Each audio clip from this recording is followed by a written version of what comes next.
It's not fair. I hear that all the time, and not just from my kids. It slips out of my own mouth sometimes too, because life isn't fair.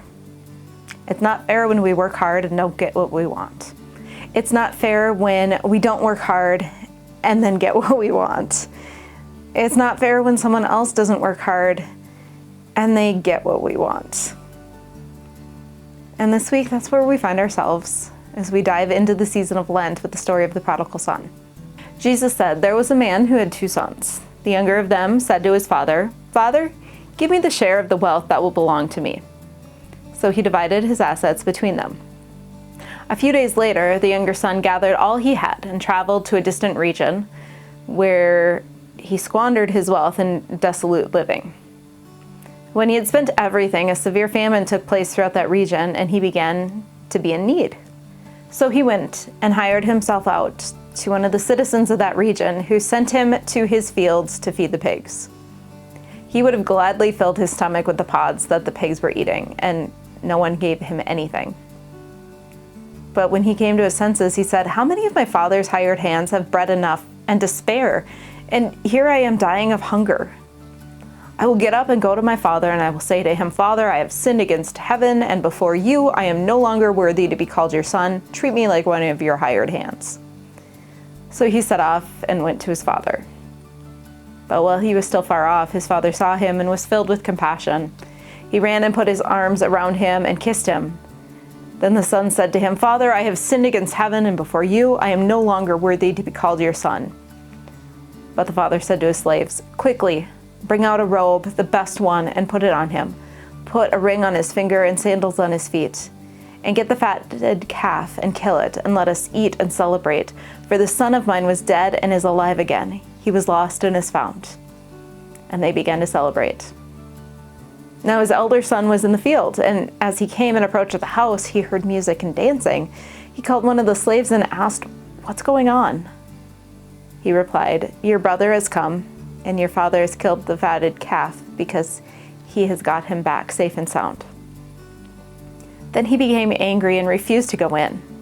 His father came out and began to plead with him. But he answered his father, 'Listen, for all these years I have been working like a slave for you, and I have never disobeyed your command. Yet you have never given me even a young goat so that I might celebrate with my friends. But when this son of yours came back and has devoured your assets with prostitutes, you killed the fatted calf for him.' Then the father said to him, 'Son, you are always with me, and all that is mine is yours. But we had to celebrate and rejoice because this brother of yours was dead and has come back to life. He was lost and has been found.'"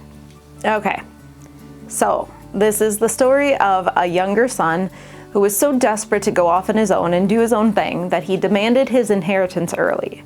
Then he spent a few years running amok in the world, doing whatever he wanted, engaging in what some would label debauchery. And then his money ran out and he realizes, oh shoot, I need to actually work. And the job that he could get was to feed pigs in the fields. And he lamented because no one would feed him. Then he remembered, my father's servants have enough bread to eat, so I'm going to go home. I'm going to apologize to my father and beg him to treat me like a hired hand. So he quits his job, goes back to his home, and before he can even ask his father to treat him like a hired hand, his father embraces him and calls for a celebration for his return. The older brother, not happy at all. What he sees is an irresponsible younger sibling who squandered their father's wealth being welcomed home with a feast, whereas all of his hard work and dedication went unnoticed. Their father, however, sees his lost son, whom he never thought he would see again, returning home. Now, the younger son didn't think it was fair that he was starving when he was working because no one would feed him. The older son thought it wasn't fair that he worked hard and wasn't recognized, while his brother received money and went scampering around the countryside doing whatever he wanted, wasting that money, and then came home to a feast like nothing happened. The father thought it wasn't fair that the older brother was acting so hostile. Whose feelings were correct in this situation? Well, all of them. And often that's the trap we fall into. We pick sides based on our deeply held beliefs without hearing the others out. We get mad when things do not seem fair. We hold grudges when we feel wronged. For years, an acquaintance of mine held a grudge against a small town's football team because that team beat his in the high school playoffs. The officials missed a call that would have changed the outcome of the game, could have changed it. Others hold grudges because they've been passed over for promotions or not gotten hired at a job that they wanted or not gotten an award that they thought they earned. Maybe you're holding a grudge because your sibling got a family heirloom that you felt you should have gotten, so you're upset and you torpedo your relationship with your sibling because of it. Those are just some examples. The thing is, there are a lot of things that happen in life that are not fair. And then we ask, how do we love when things are not fair?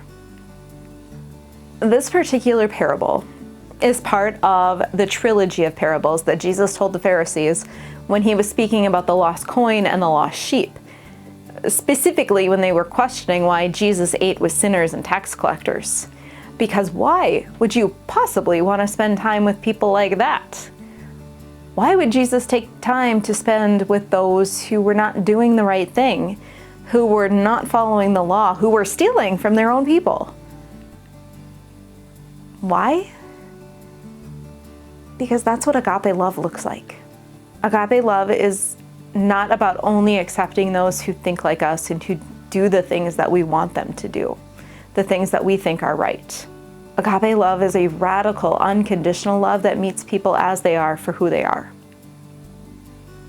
Now on Ash Wednesday, Pastor Chad launched our Lenten focus on Jesus' last words of the cross, beginning with, "Father, forgive them, for they do not know what they are doing."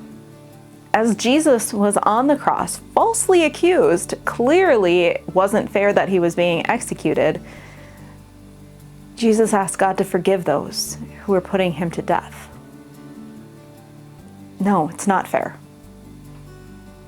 But God's love is not about fairness. God's love is all-encompassing. God's love is radical. God's love is for everyone, even the ones that we don't agree with, even the ones who hurt us, even the ones who get the things that we don't think they deserve. And when Jesus went to the cross, it wasn't just for one group. It was for all groups. That in and of itself is a radical, uncomfortable idea that Jesus died for all. It is radical and uncomfortable to say love others, even those who have harmed us.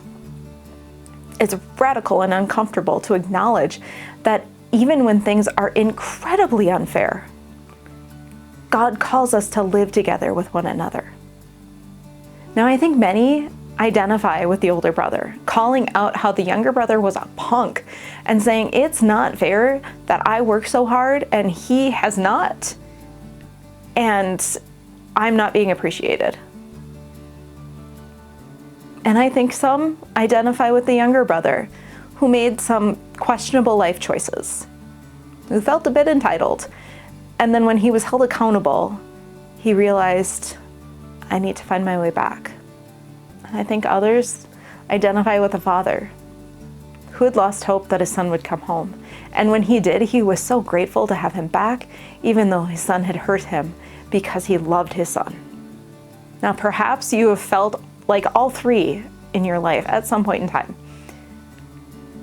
And we don't hear the rest of the story of the prodigal son. We don't know, did he lose his entitlement? Did he start working hard? Did he change his ways? We can hope he did. And then we can ask that of ourselves too. Do we learn from when we mess up? Do we love others, even when they hurt us? Do we hold ourselves accountable for our own actions? Because if we can't do that of ourselves, then how can we demand it of others? Do we deserve forgiveness when we are not forgiving of others, when we are not fair to others?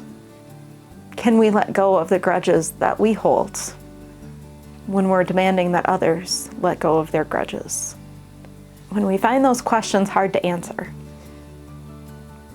it makes it all the more amazing that we follow a God who will find us when we wander away, who will forgive us when we mess up, and who will love us even when we don't love others. As we move through the season of Lent, may we ask ourselves the hard questions that we demand. May we forgive. And may we remember that we are loved unconditionally. This is the good news for today. Thanks be to God for it. Amen.